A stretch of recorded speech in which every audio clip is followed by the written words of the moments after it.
Good morning, everyone. It's a pleasure to be with all of you to introduce this study that recently published about the framework of competences for the workers involved in early childhood. This is a very important issue, and we are very happy to share with you this study and to have this dialogue about the messages that come up from here. I just want to, before we start the session, I'd like to make some announcements, practical announcements. The event has simultaneous interpretation to Portuguese and to English. There is. So please select the checkbox to select the language in which you'd like to hear, to listen to the sessions. We all have the opportunity to ask questions or make your comments using the Q&A button, questions and answers, and we'll try to answer them in the chat box, or maybe at the end of this meeting, we will spend a few minutes to answer some of the questions live. The report is available in the web pages of the IIN and also in the Inter-American dialogue. We will be sharing with the chat box the web pages that we mentioned. This event is being also streamed in Facebook Live, and after this, the video will be available in our webpage. So that's all, and now I'd like to introduce Víctor Giorgi so that he can say a few words to welcome you. Víctor?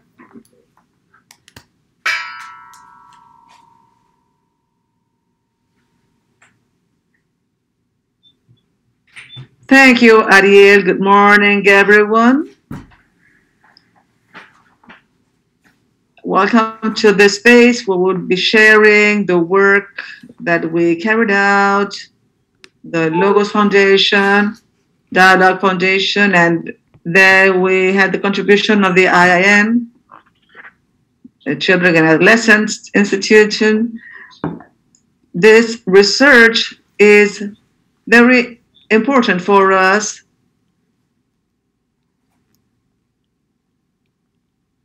because it attempts to give an answer to historical problems that early childhood care has had. And when I mean a historical problem, I mean that since the beginning of the first experiences, we see that there's a lack of, or maybe a weakness of the state in what has to do with the programs and experiences. And today we can say that the state or the states have a big debt with early childhood in the region and in their role as guarantors and to ensure the minimal standards in early childhood education.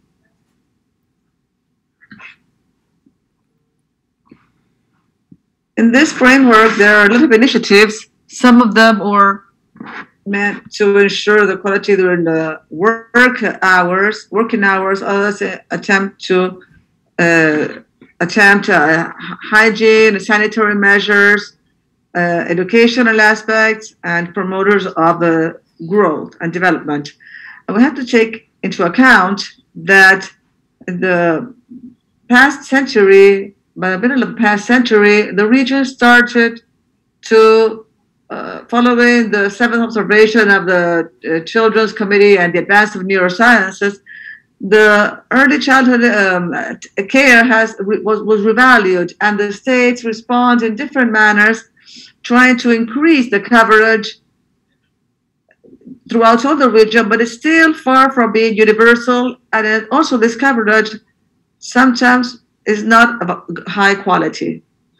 And one of the effects of this intervention of the state, without universal policies that have to be universally defined,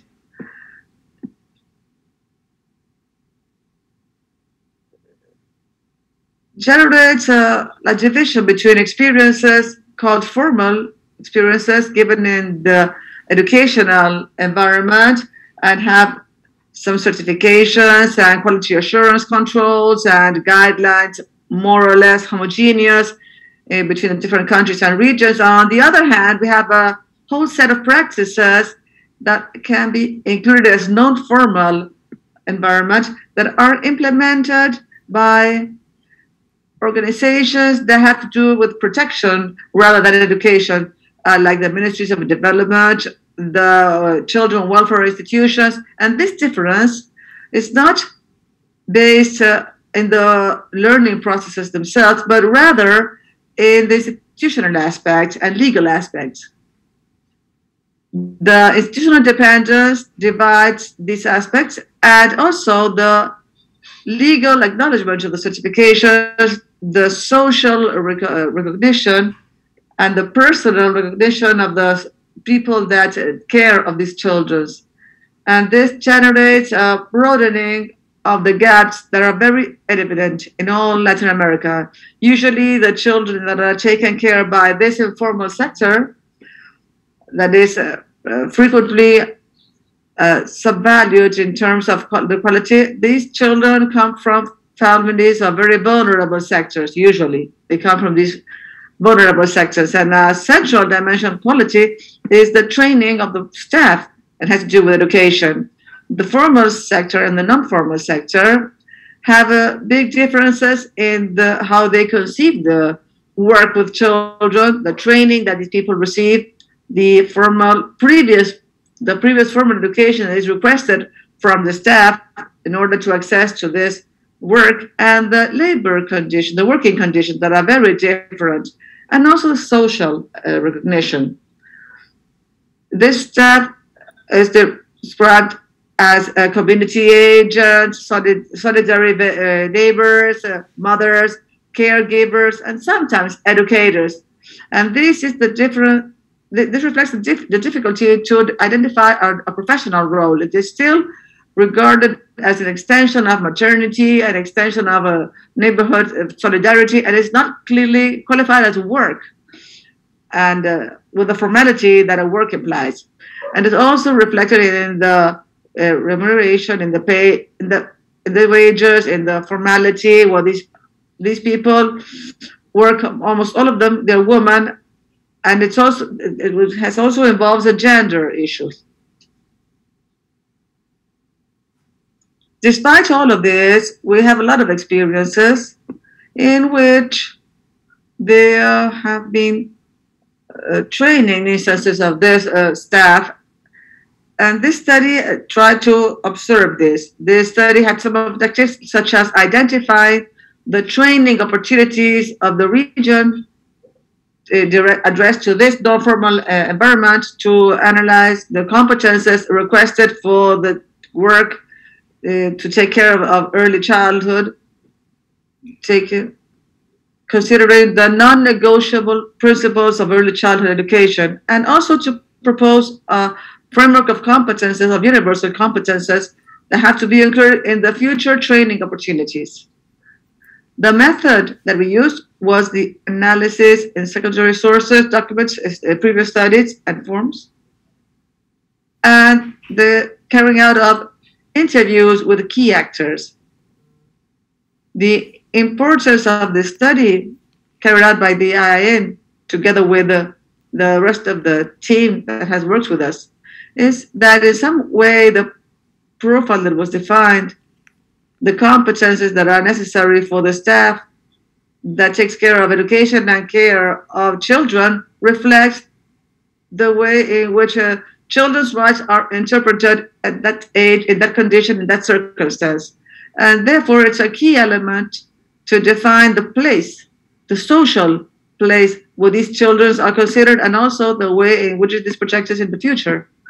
So, thank you for attending this seminar. Thank you for sharing this space, and we will proceed with the presentations. Thank you.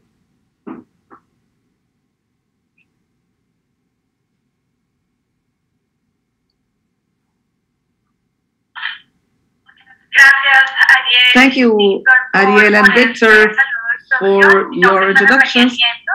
And now I'm Maria Nieto. I'm part of the LEGO Foundation, and it's a pleasure for us to be part of this initiative. So those of you who don't know us, LEGO Foundation is a corporation in Denmark. We have offices in Mexico, South Africa, Ukraine, and the United States. Not many people know that LEGO Foundation is a family foundation. The family donated 25% of the properties to the foundation with the purpose of constructing a future where children are educated and compromised for life. As a part of our mission, the foundation supports the development of an environment that enables this learning promise to be true for millions of children. And that is how in 2019 we started working with Inter-American Dialogue to support the building of knowledge and strengthening the network of makers of social policies to help to make a reality the second vision of infancy. During 2020, we carried out the forum towards early childhood education that had the participation of 12 countries to arrive to concrete recommendations. The sixth recommendation of this forum was precisely to develop a framework of competences for caregivers, to promote a system for training initially and continuous education to strengthen the competences of this function in the region. So today, for me, it's a pleasure to introduce Javier Quesada, the Subsecretary of Early Childhood of the Ministry of Development of Argentina and consultant for UNICEF for provincial and municipal frameworks for early childhood, and Claudia Castro, education counselor of the Argentinian Society of Politicians, and they will introduce this proposal of the framework of competence for the informal sector that is based on a rigorous study and a validation workshop with the experts of 8 countries. So we expect that this proposal will be an important contribution to improve the quality of education in the region. Javier and Claudia, you are welcome. Thank you, Anna. Good afternoon, everyone. Thank you, Anna. Thank you, Víctor and Ariel, with whom we have worked together as a team, an institutional team, and I'd like to thank all of you who have been interviewed,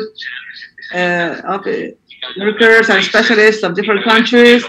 They have enabled us, they have given us the possibility of know and produce this report. Claudia. Hello, good afternoon. Thank you for participating, and also I agree with Javier. I'd like to thank all the countries that we contacted because they gave us the documents. We had very productive meetings with all of them. So we will start presenting a short summary of the report of the framework of competences for early childhood education staff, focused on the results of the validation workshop that we just carried out in May, where we agreed on the competences that we will describe today. And we welcome the colleagues from Guatemala, Uruguay, Mexico, Salvador, Colombia, Argentina, Panama, and Chile, and Ecuador. And we see that they are with us today in the chat box. So as we mentioned, the framework of competences that are in the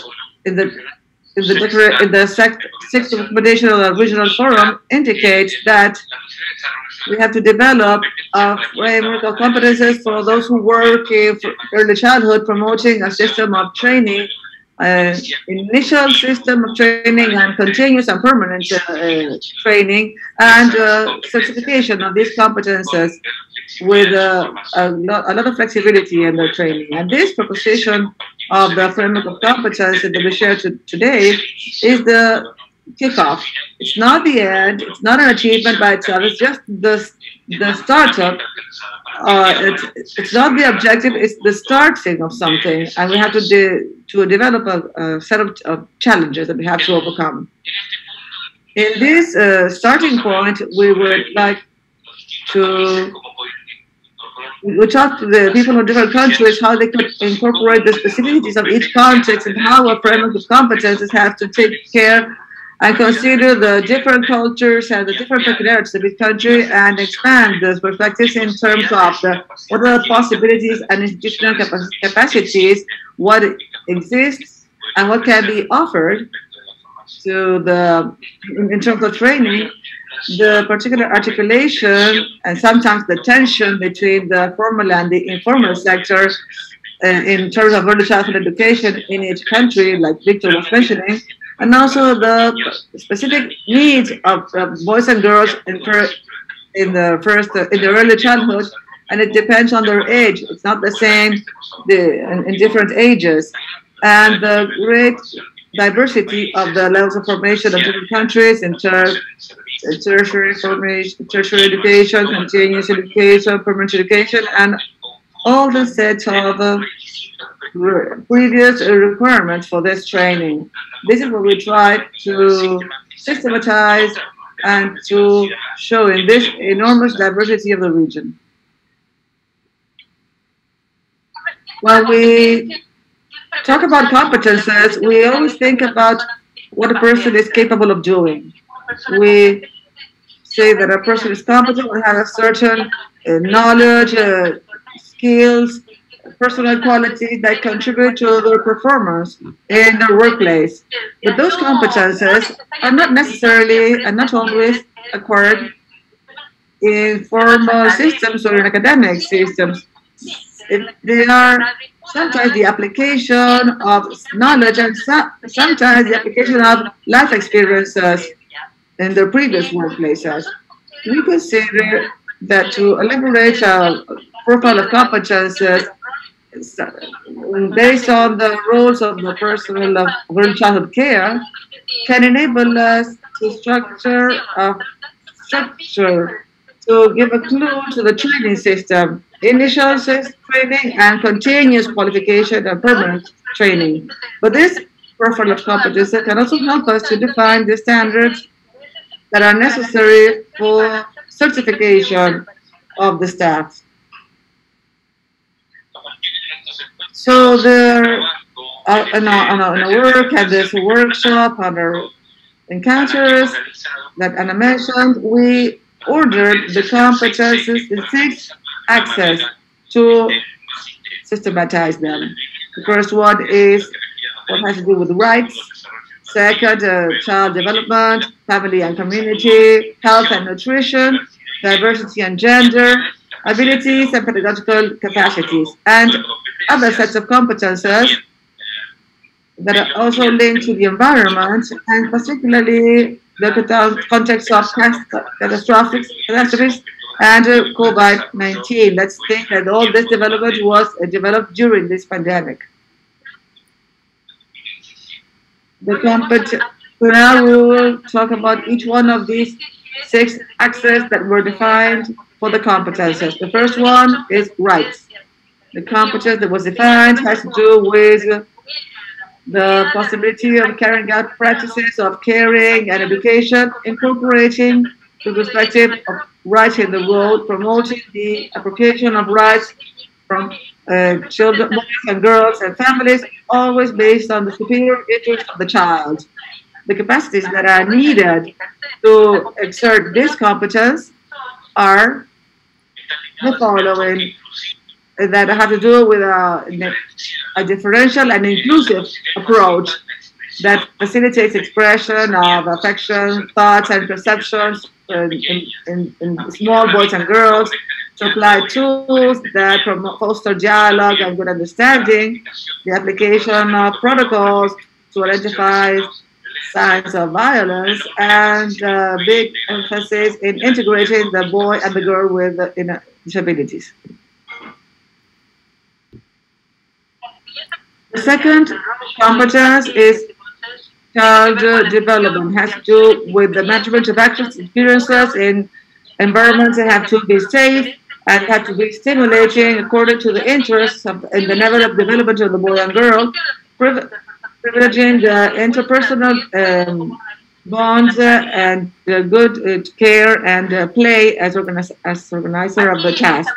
Here we saying that the necessary capacities that have to be acquired to be implemented in the everyday work have to do with executing activities and experiences that foster the early child development and to design activities that promote in the first 1,000 days the safe attachment and the acquirement of the mother tongue. This is based on the neuroscientific advances. Also propose experiences of play and other languages that promote development, socialization, to promote reading as an indispensable capacity in children books as an everyday routine because we know that this improves language, explores emotions, develops thinking, and another capacity that was agreed as necessary in early child development has to do with the offer of all type of materials, games, books, and other proposals, always exploring the new gender stereotypes. The perspective of gender and are a competence that is transversal to all the access. Also, we incorporate the proposal of different ethnical groups, and also and this is not followed by all the countries, but we also talk about doing a follow-up of the development of the boys and girls, applying tools to detect situations of alarm in order to orient the families and to adjust the pedagogical programming.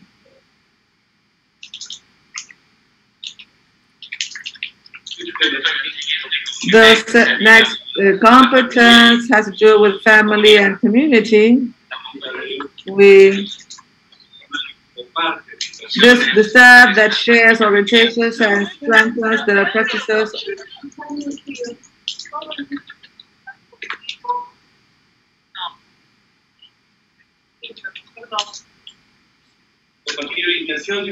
Share orientations that strengthen the positive and enriched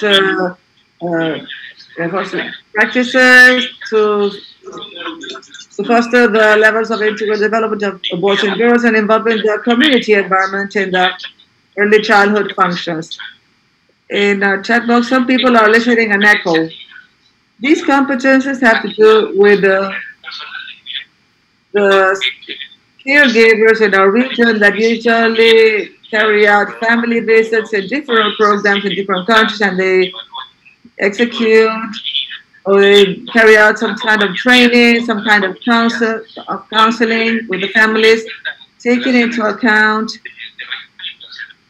always the respectful relationships of the social, cultural, and family relationships, promoting healthy environments in the community, in the family, especially in the family where the raising and the nutrition has to be taken care of, and also the safety of the environment, where there's no danger, there is no factor that attempts against the well-being and the development of safe places where the children can play, and finally some basic regulations of first aid cares that prevent medical situations. The next competence, health and nutrition, has to do with the previous one. It has to do with activities of personal care, education, promoting the healthy habits as something very important, healthy habits, and they promote the progressive autonomy and considering the needs of physical and mental health during growth and development.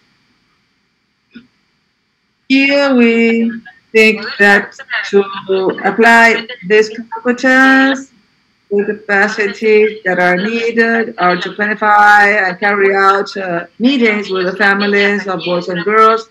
Here we have an important thing about sharing knowledge and practices to promote and prevent diseases, to implement measures to prevent common children diseases, to identify the alarm symptoms, to apply basic hygiene norms, also to do some follow-up, to guarantee the right in terms of vaccination, to assist in growth control, and also we have a strong component of an interinstitutional and interdisciplinary control, because we have to work with other institutions to have the opportunity to mobilize resources, apply the protocols that most countries have enforced in terms of integral care of early childhood. The competence that is related to diversity and gender proposes experiences of care and education that can respond to diversity in the understanding that the early socialization processes where roles are defined, attributes, appearance, behaviors, and social function. So the competences, the diversity and gender is transversal, has to be included. Since the planification of the pedagogical practices, they have to be inclusive and diverse, and have to avoid the reproduction of gender stereotypes. So coming back to what Victor Giorgi was mentioning, we know that in this profile of educators and workers of early childhood caregivers, most of them are women. Most of them are women that belong to the same population that they attend, and the gender stereotypes can be very strong in this population. They will also use the gender focus to review the behaviors that are considered natural for girls and boys, and we have to rethink about the stereotypes in the daily work. And we also develop strategies for integration for very large families, identify which capacities and which advantages and which behaviors specific have these children and what are their vulnerabilities in order to have a pedagogical response that fits these specific groups, and to intervene in bullying situations for boys and girls from migrant populations and other different populations, developing multidisciplinary strategies oriented to the solution of problems, always proposing activities and experiences that contribute to value human diversity. In this competence, skills, pedagogical skills and capacities that we observe and listen and respect the opinions of others in their interactions. We understand learning as a co-building process that is open between institution, family, community, and obviously boys and girls, that ensures the social inclusion and generates the support of the process of learning and development. The capacities in general, some of them are these. Competence was added after the workshop. It was one of the conclusions of the workshop to propose experiences based in the interests of boys and girls with a differential approach, always centered in the need of child, to promote quality interactions, to document the development process, and to share with other teachers, with other caregivers, and promoting and sharing with the team and to reflect about the pedagogical practices themselves, and to use strategies of the virtual world. And we have some documents in some countries based on COVID. We had to be critical in the virtual tools, with the virtual tools. And finally, another two competences have to do, as examples of flexibility, two competences have to do with environment, and we included one has to do with catastrophes and COVID in order to work with the boys and girls in these situations. So now we are in the conclusions. We have to think about this pending challenges and how to deal with different governments of the region as guarantors of rights. They could revise. They could review their training programs of the caregiver staff in sort of a bureau with this agreed competences, because these competences have been agreed on.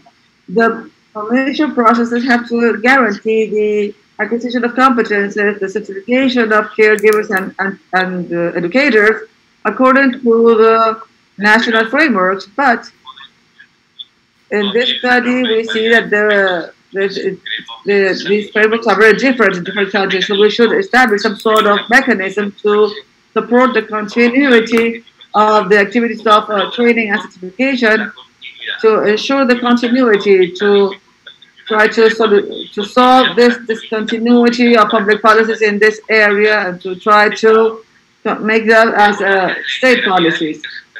The approach of integrity and intersectorality in the training is key, especially in different government areas. This implies to have an integral view and not to lodge this experience in one ministry, but rather to have a view that covers education, health, development, rights, environment, childhood, and others. It is urgent in our regional agenda to reduce the gaps between the care given by formal and the non-formal institutions. They have similar roles, similar functions, but they have less stability in the work. They are paid less, and they have low representation in the unions. And finally, this markup of basic competences in the region has to emphasize, because our region has an enormous diversity, cultural diversity, we have to emphasize that we have to have a focus on quality and contemplating diversity, but also with a focus on quality. And finally, a challenge in the medium term is to transfer this document and this work to some local implementation. The exercise of leading the thoughts and the written work to land it on the territory and in the life of boys and girls. And for that, we need to generate a very flexible methodological model to transfer competences to the training systems in different countries. And this implies to review our own plans under the light of this framework without pretending to impose a standardization, but to carry out the necessary adequacy to execute the training plans, with emphasis on the early in the staff and the formal and informal staff, try to reduce these gaps, try to improve training, try to promote more quality education, and this will have a responsibility to reduce the gap. So we thank you, all of you, for attending here, and we welcome Peru. It's another country that has contributed to this study. Well, thank you, all of you. Thank you. Thank you, Claudia and Javier. You had a lot of material to present, and you could do it in the time that was in the agenda. So let's listen to the suggestions and comments. We have a lot of comments. We are honored to have 3 persons who have a lot of experience in this subject. First, we will listen to the words of Niño. He leads the work in early childhood development in UNICEF for Latin America in the regional office in Panama. Then we will listen to Irma Luna. She is the director of early education in the public education in Mexico, and she is responsible for all these aspects. And third, we will listen to Eli Harasawa from Brazil, who is in charge, who was in charge and responsible and the leader of the program called Criança Feliz in Brazil, Happy Childhood. And he has a very important contribution to make in terms of human talent. So now I invite Yannick to start with his presentation. Thank you, Ariel. It's always a pleasure to be in events organized by Dialogue and their partners, and the IIN in this case. And I'd like to congratulate you for your diversity and for different initiatives and events that you carry out to promote the development of children in the region. Thank you for giving me the opportunity to comment very briefly this work. I'd like to congratulate the authors of this study, Javier, Quesada, Claudia, Castro, because just the subject of the study is a very, from the title, you see that it's complex, ambitious, because there are a lot of diversity of services in the region. And in each country, there's a lot of different systems of formation, of training, of certification, and the vocabulary is very heterogeneous too. They use different names in different countries and different systems. And so to put all this together is a very, very big challenge. It has to be congratulated. I'd like to congratulate you because you have adopted a methodological approach and a presentation that is adapted to the objective and the complexity of the study. You could be very follow your objective, and in the document you see that it's repeated, that you see that something has been a big effort to not to impose standardization, not to create an orthodoxy, but rather embrace the diversity of the region and to promote the exchange of experiences. So to develop competences, the main competences, and to build them in the systems, and to define the basic competences that can be different in different countries. Maybe it requires to review the training programs, and as you say, this is a starting point. And each country has to work on this starting point and each country has to incorporate their own particularities. It's a starting point, but it's not a theoretical point of view, the starting point. It's not a dogmatic starting point. It's a very pragmatic starting point in the experience of different countries in the region. And it's not a starting point, as you said, a self-sufficient starting point, because as you say, we need to ensure better conditions for early childhood. It's a starting point and has to be complemented with many efforts of contextualization and personalization. And I was very interested in this study, and I think it's a very important contribution for the region, and it opens a lot of opportunities and we are delighted we will be delighted to contribute with it. Now I'd like to pick up some points that I think are very important and try to conclude with some reflections, with some considerations. That's how we should continue with this work. The first point is the approaches on the rights and the differential perspective that you mentioned in many examples, and then are retaken in the framework of diversity.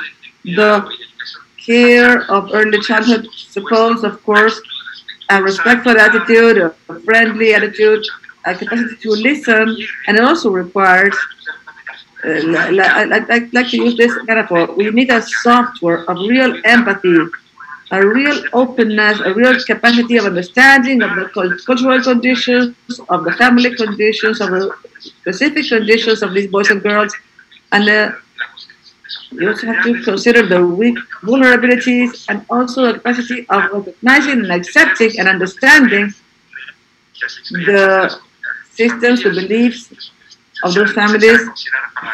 And it's very important to have this dialogue and to also they need to be aware of your own system of beliefs and your own experience and your own training. The second point that I think is important is the place dedicated to the families. I think it's one of the big strengths of the informal systems is that this work is, and this capacity to integrate the families in the center of the financial process with different cases of success. We have to follow the efforts in the sense. We have to learn from those successes. It's an important perspective, especially since the COVID pandemic has put again the parents in the center of the education.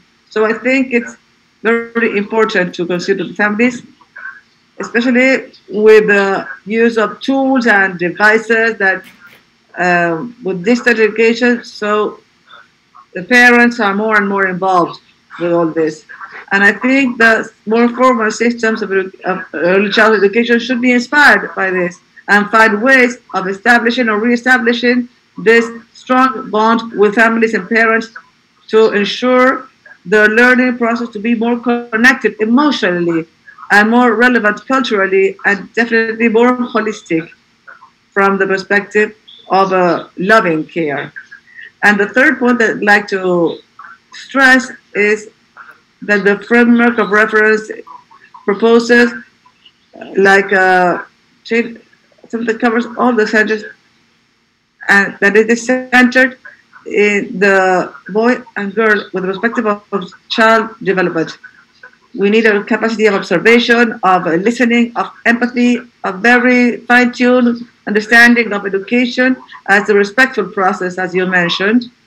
And also we need a learning process that takes into account the interests of the children, considered as unique, as main actors of their own development, to have quality interactions where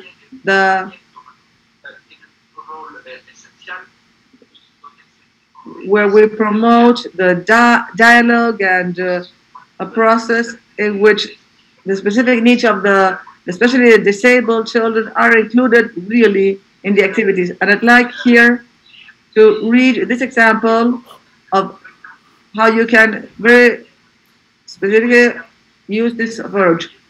You need to take care processes of permanent certification. They have to follow the same principles for the training of boys and girls and their families. That is, they have to be active, participative, and unique.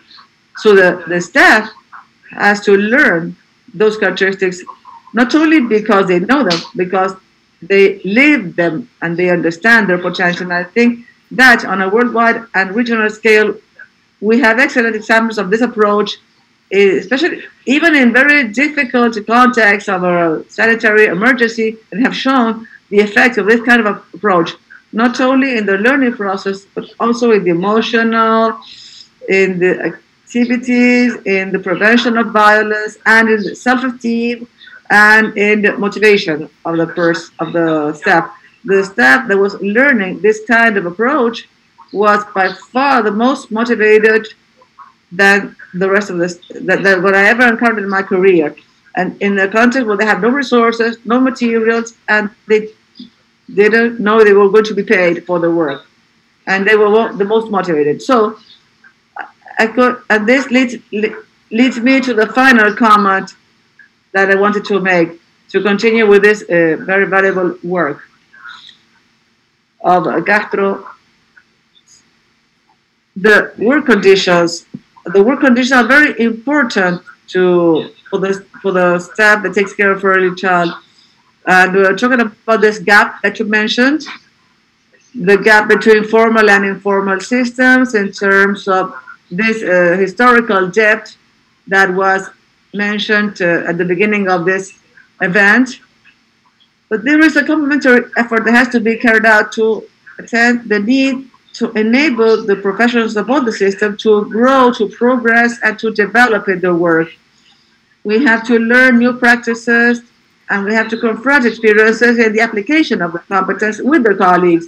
Opportunities to be to inspire and to be inspired by experiences of peers, of colleagues, and these elements of motivation contribute to improve the performance, the implementation of the initial training, the certification, and beyond all this, my conclusion would be to complement this work with more specific cases in cases that have examples to help other countries to understand how these aspects have been applied, what were the conditions, and beyond the definition of the system.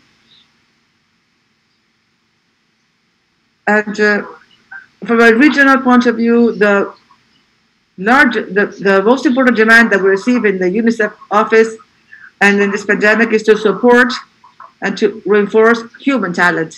So we have an urgent need to follow up these efforts to promote the exchange of experiences, to help countries to improve their training systems. And for this document is very important, and UNICEF will be ready to cooperate with this effort with all the partners. So thank you for your attention, and I hope I am on time in the agenda, and I'd be happy to hear to the other comments. Thank you, Ariel. Thank you, Yannick. Your comments are very good, and we appreciate enormously the work of UNICEF in this topic and the leadership that you have. Now, I'd like to have Irma Luna to... Good morning, all of you. Congratulations for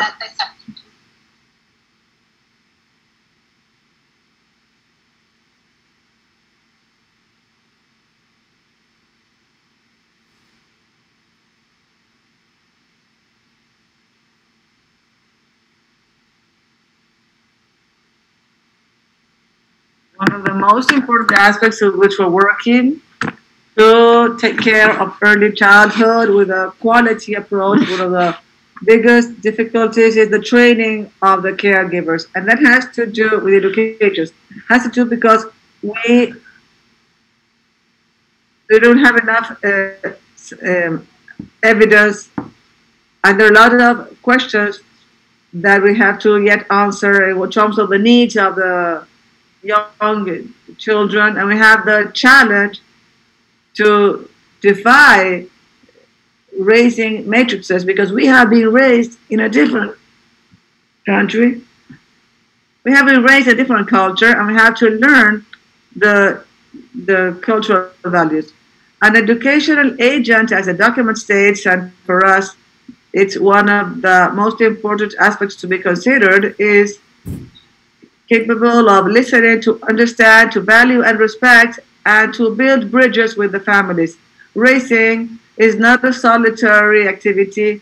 It cannot be different in the educational center and different in the family. We have to build together with the children and with the families a collective, a sensitive, a reflective work where we have to understand the other and the other one in this diverse world. I think the document recovers a lot of the collective work where we can reflect about the practices between the different educational agents, where we need sometimes to take some distance to observe and understand how I am personally tuning with this relationship with the children, especially in the sensitive and emotional and the safe attachment.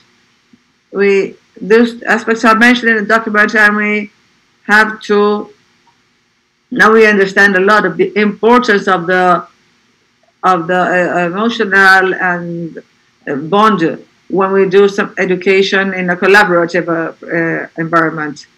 Something that was a big lesson for us is that we have to strengthen a lot the capacities for observation and recording. Sometimes we do the work. We don't say that we don't doing the work, but there's not enough time, enough space to analyze truly, thoroughly. I think these competences will enable us to to observe and record, and that will be very useful for our research, where we can pick up data and evidence to advance in the way we take care of the children. It's important also, this voice and this empowerment, it's important to give them tools and abilities, theoretical and conceptual tools and methodologies to help them describe the pedagogical intervention processes and the educational management that they do. This work is sometimes, it's really incredible the amount of time it takes. Sometimes it's not systematized, and I think it's important to give this voice and to know where we're going and what the path we'll follow. We have to strengthen initial education, and we are putting a lot of focus in the professionalization of educational agents. All this framework of competences enlighten us, give us a lot of idea of where we should go to. We're building now the plans for 2022, and there, I'm sure a lot of these ideas that are very well reflected in this document will be included. In Mexico, in the new educational authority, we have to focus in inclusion and humanistic approach of education, especially in a country that is so diverse in all the aspects, in all aspects. And on the other hand, I think that we have several problems that have to be taken care of. As Javier was saying, there are a lot of things that we have to review in our own training plans, in our certification system, to ensure that we have documents that support that the person have had training that enables them to work with children and adolescents. One of the problems that we have here, still a big challenge, is the high rotation of the staff, that is a very painful problem. It's a very difficult situation for us because the remuneration of the educational staff is very low, so we have a lot of rotation, we lose continuity in training, and we lose human talent. And then another important, beyond the economical recognition, is also the human recognition. We have to work to value these educational agents. They are very, very important in the lives of boys, girls, and families. And if we always think that anybody can take care of a child, then they're not going in the right direction. Children require professionals committed with their lives, committed to their development, committed to giving them a quality education. The competences that you describe in this document reflect very clearly all the needs that we have as a country, and what we have to do. What we have to do to improve the training of educational agents. Each one of them implies a challenge, implies a work to do, implies specific tasks, and implies a different knowledge.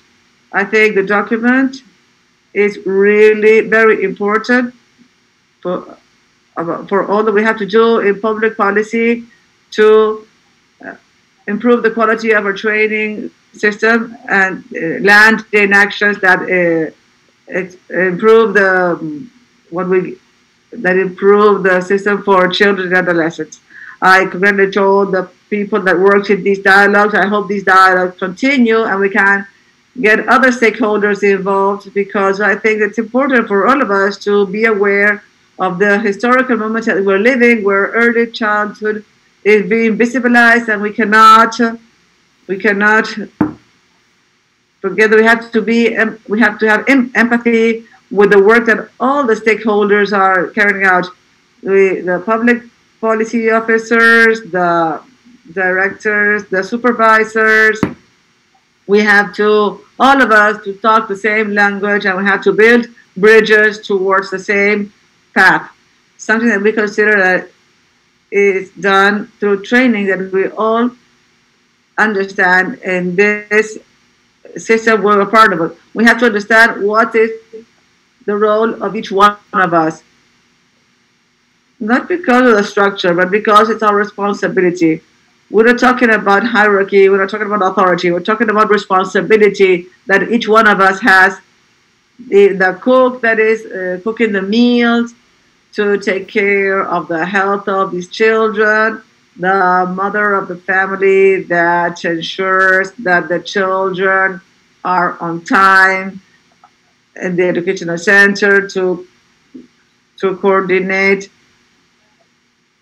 so that the children arrives on time, so that the educator knows how this child arrived to the educational center, so that we can make the educational center to be a good environment. The social assistant that has very important in the lives of the children. We all have an important role, and all the roles are important if we think about quality as a whole. It's important to be committed not only as a work. We have to tend towards an ethical commitment and a human commitment toward this young children, and we have a big opportunity to receive these children in our educational services. It's a pleasure to share this forum with you, and I thank all these messages that I'd like to tell you that we are working on this. We are advancing on this process. We have a lot of challenges, but we are very available to continue this discussion and to share the work of other countries. This work that Javier and Claudia carried out is a very important report of actions, of activities, and I think that formal education will require a different view. And fortunately, the initial quality education will have, we hope that we'll have other higher quality forms. So thank you, Ariel. Thank you, Irma. And thank you for that call to action in terms of collective responsibility. I see here in the chat box a lot of comments of many participants that are recognizing the importance of this call that you make. Now I invite Eddie to share with us his thoughts.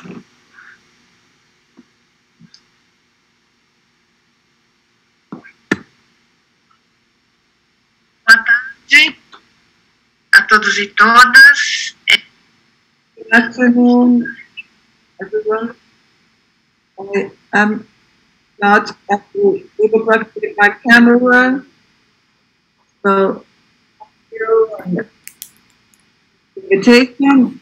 I'd like to congratulate the IIN Dialogue for this initiative that is the contribution of this beginning forum for early childhood, for the effort for the participants. And I'd like to say that it's good to see this effort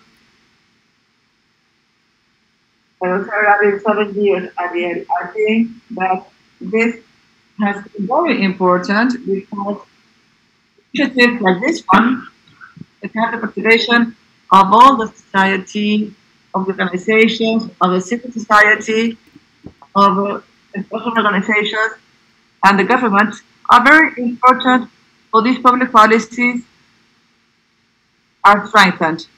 The governments change constantly, so for these policies to be state policies, it's very important to have collaboration and social commitment so that we can, in a medium and long term, have policies and programs that are sustainable. I would like to thank especially the legal foundation that supported this. I had the privilege of seeing the support in the Ministry of Citizenship to Maria Nieto, this program of happy children, and to strengthen the training of all the social and visitors and supervisors that work with the more vulnerable families of the country, and work more than 3,000 the population, all this excellent work of Castro, and with this support is based on different experiences and programs from the region. It will be very helpful to build a quality agenda for the services of our family countries. If I could access, if I had access to this for years ago, I'm sure I would have made more progress in this provide better services. You know, each country has different particularity, they have different needs. So flexibility is very important. But there are things that are in common and that can be inspirational to advance towards more quality education and the non-negotiable aspects. The framework of competences that was built in the original form is an advance towards quality education. And as the organizer was saying, it's a starting point, a very important starting point and a challenge as well, because it covers all of these access. To take care of all of these access would be a very important task. And the advantage of being the last one is that fortunately, Annie, Anima, my colleagues, well, have already pointed out, Irma, pointed out very extensively the concept of the context of competences. So I would like to only highlight one of the aspects that have more to do with the challenges that Javier presented, other structural stakeholders that have an influence in the quality of the services that we offer. On the institutional condition, we work with the processes of selection that are not always fit. I received a lot of questions from different departments where they asked me if they could buy the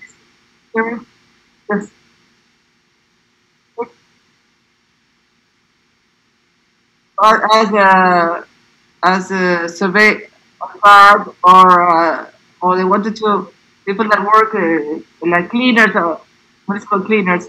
Those selection process should be involved. And another aspect is the working conditions that have really been discussed. I'd like to point out some things that have to do with this, such as a kind of a contract. The higher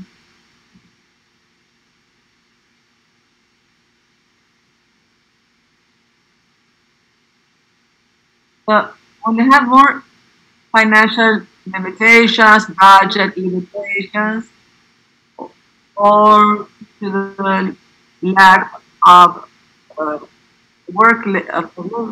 we do temporary contracts, and there is no perspective of 2 years old. We have a higher risk, and what we noticed in the case of Brazil is that when the working contract was temporary and not permanent,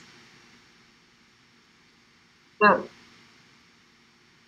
the turnover, the rotation of the staff was more frequent, and that means that we have to restart with some processes, and we're always starting from zero, and that is very bad when we want to have a quality service.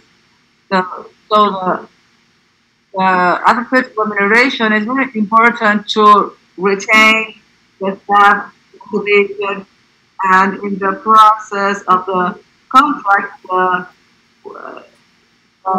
working hours have to include not only the visible activities, but also they have to include time for planning, for training, for recording, as you know, was mentioned, and also the evaluation of the work. It's very important.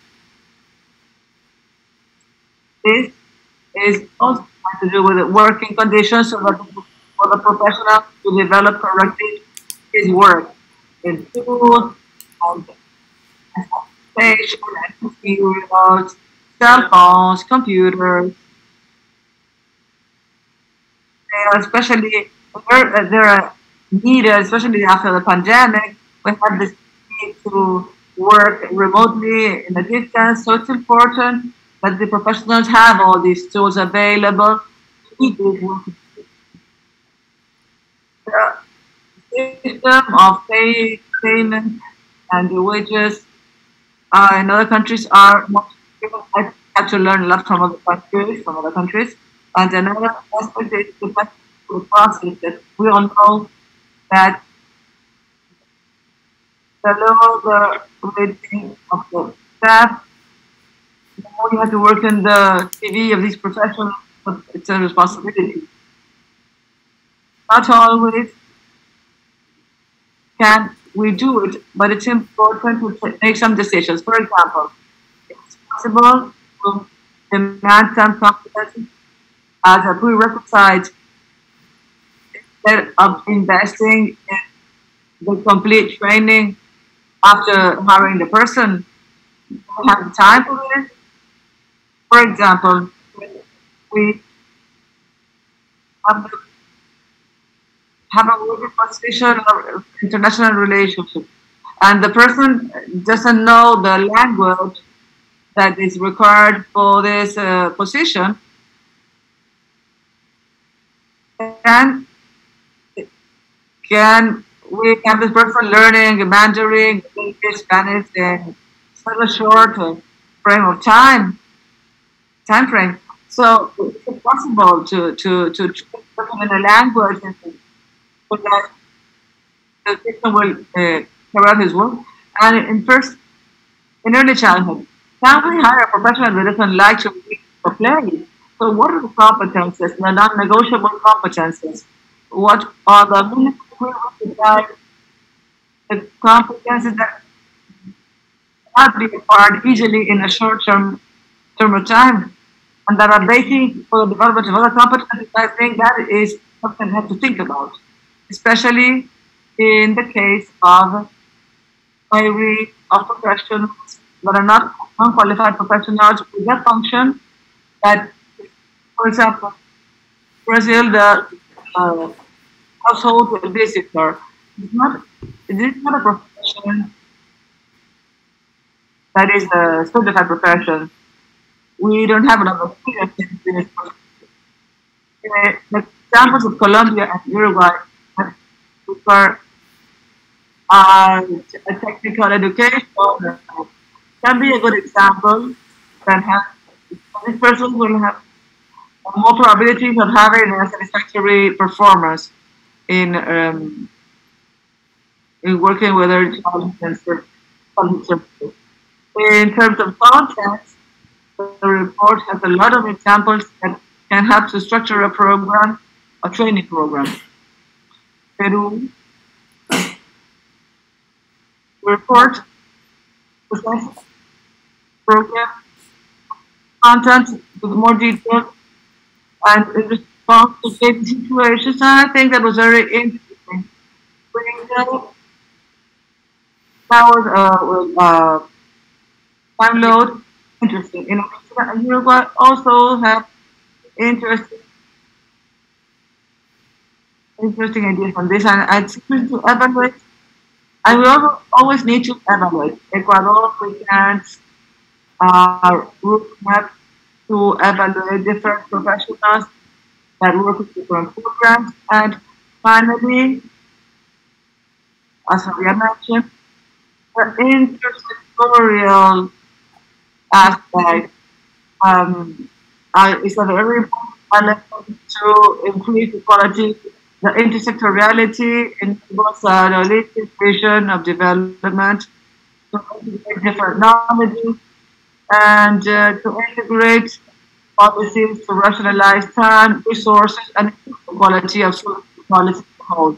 Uruguay has a proposal of a single system of integral protection of early childhood. I think it goes in this direction. I think I'm running out of time, but I wanted to congratulate you once again, the authors of this work. Thank you.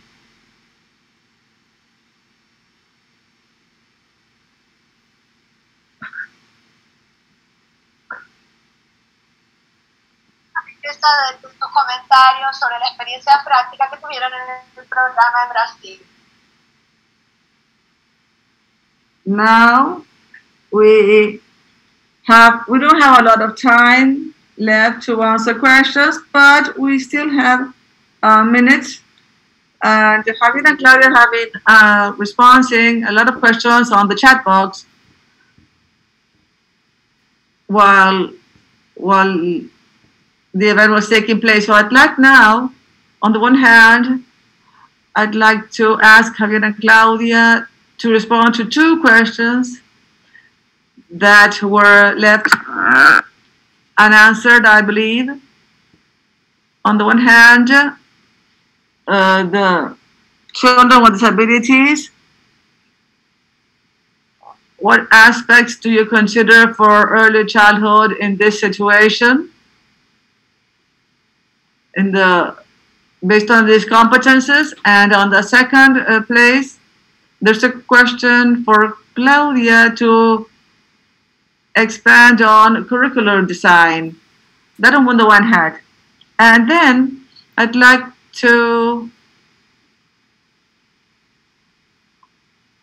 all of you to have a couple of minutes to try to give us a final reflection on the interinstitutional aspect. Given the character, I don't like the term informal, but it's the term that is being used. The informal characteristic of this staff, it's difficult, as many of you mentioned, to solve the competencies and the training issue if we don't find a way to articulate actions and policies from more than one ministry: social development, education. It's not an easy topic, but I'd like each one of you to take a couple of minutes to give us a final reflection.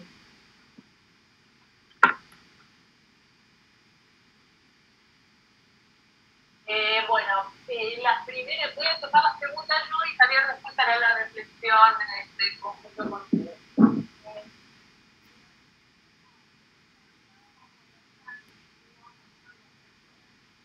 The first question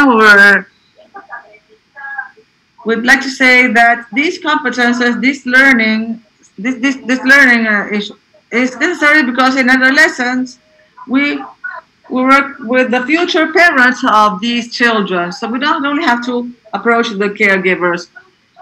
So I said that I think it's very interesting. The first question is very interesting because in the curricular designs, the usual curricular designs of secondary school in different countries, it has different names, but in the basic education, we should have in the core of this curricular design component have to do with health education, component have to do with rights of boys, girls, and adolescents, to work on gender, everything that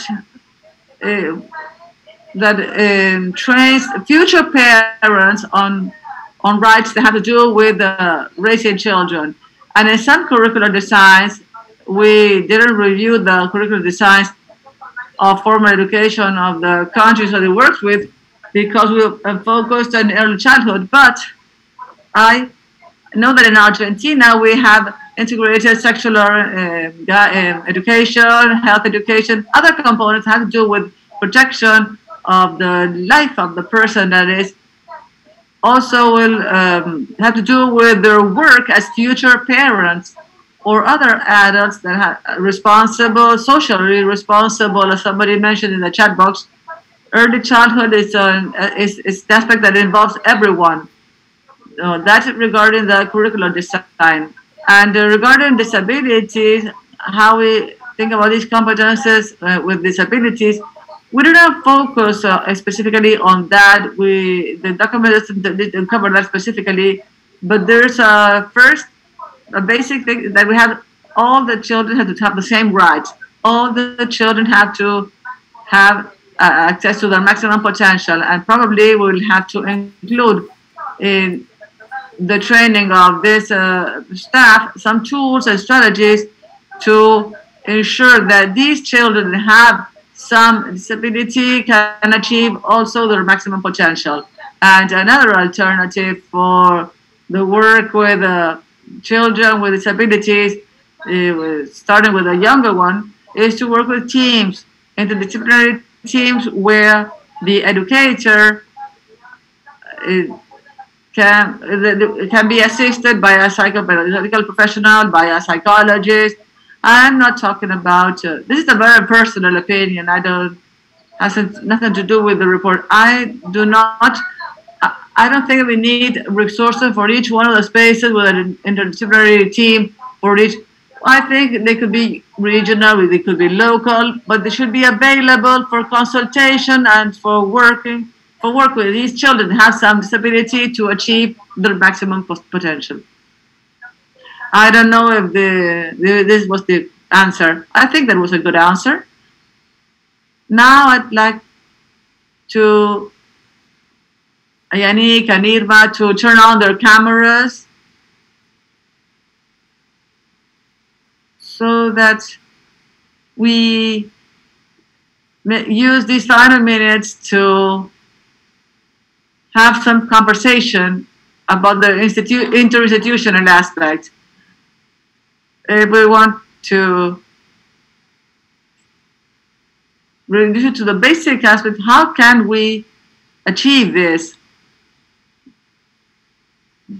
The ministries of social development, social promotion, the typical ministries that are involved strongly in programs such as Criança Feliz in Brazil and other similar programs in other countries.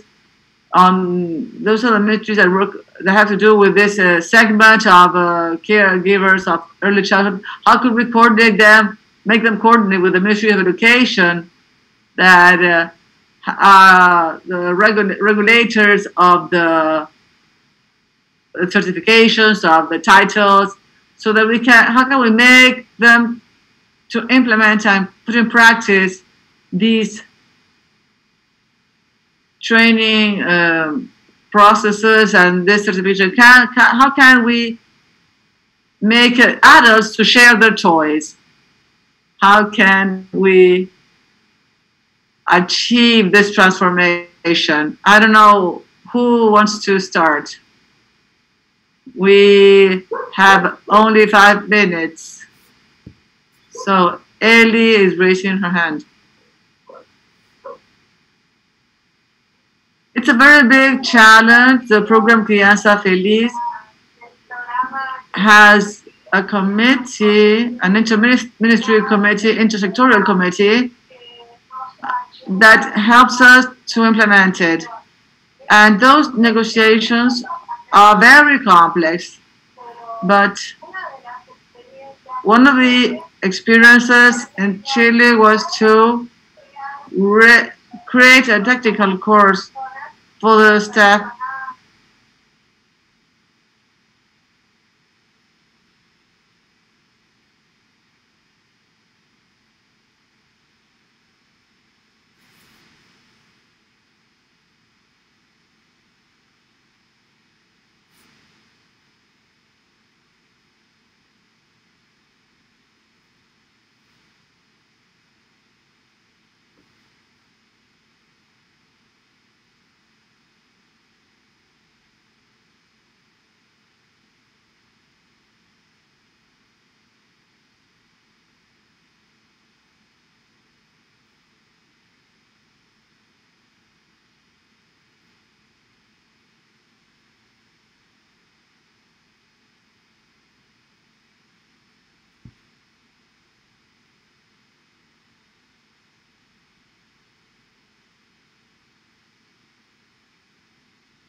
Tres barreras previas y fundamentales a cualquier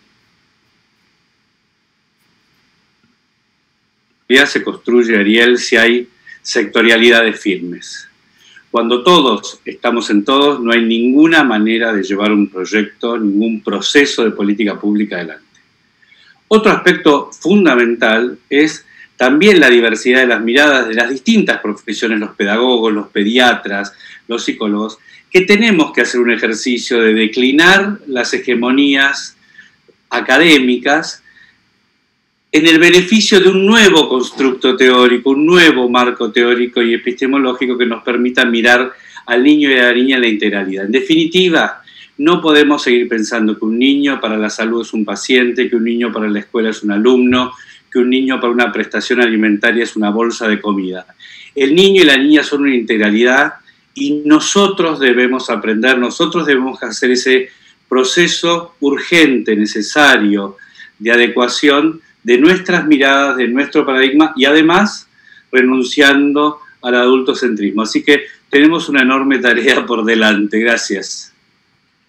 Gracias. Irma. Gracias, Javier, porque de verdad muy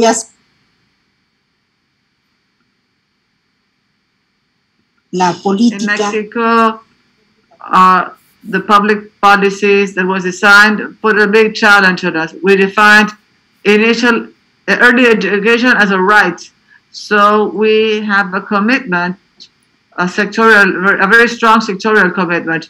At this point, we are building will be the national early education policy, and the framework rules us. The public secretary has to do with all the training of educational agents, the regulation of the services, because as you say, sectoriality has to be strong. It has to be strong and well anchored. Otherwise, we have a problem for many years.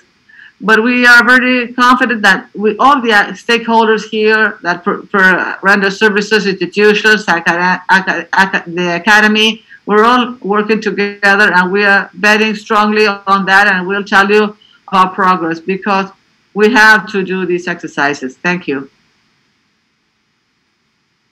Yannick? Thank you, Ariel. I agree with what the colleagues have said. It's a very important challenge.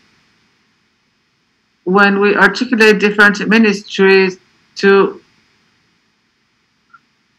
we have an enrichment of the process, and it's an effort that is very worthwhile. But it's not only, it can be very ambitious or it can be more pragmatic. And I'd like to share the example of the regional office.